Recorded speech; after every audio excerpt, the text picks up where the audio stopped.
2 autopatrouilles de la Sûreté du Québec étaient postées mercredi matin devant cet immeuble à logement de l'avenue Lucier à Saint-Hyacinthe. L'intervention policière dramatique est survenue un peu après 7 heures. C'est une femme de 40 ans, Pascale Desriblin, qui est décédée après avoir reçu un projectile tiré par un agent de la Sûreté du Québec. Elle était en crise et elle aurait foncé justement en direction des 2 policiers avec un couteau. Ça s'est produit à l'intérieur de l'immeuble, dans la cage d'escalier. Selon nos informations, cette femme avait des troubles de santé mentale et de consommation.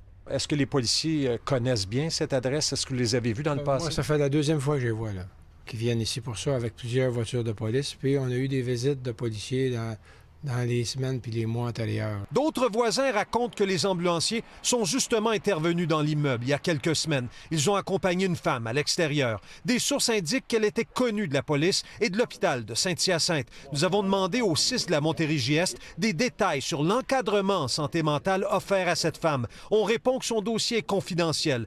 Pour sa part, le syndicat des infirmières sonne l'alarme, inquiet par le départ d'employés du département de santé mentale de l'hôpital de Saint-Hyacinthe. Ça fait des mois que nous, on explique à l'employeur qu'il y a un manque de personnel, les gens sont en surcharge, puis à chaque fois, on se fait dire que non, tout va bien, il n'y en avait pas de problème. Ça a tellement été long avant qu'il y ait des interventions qui se fassent au niveau de l'employeur qu'il y a une grosse partie de l'équipe régulière qui est maintenant en maladie. Notons que le Bureau des enquêtes indépendantes enquêtera sur l'événement de l'avenue Lucier. Yves Poirier, TVA Nouvelles, Saint-Hyacinthe.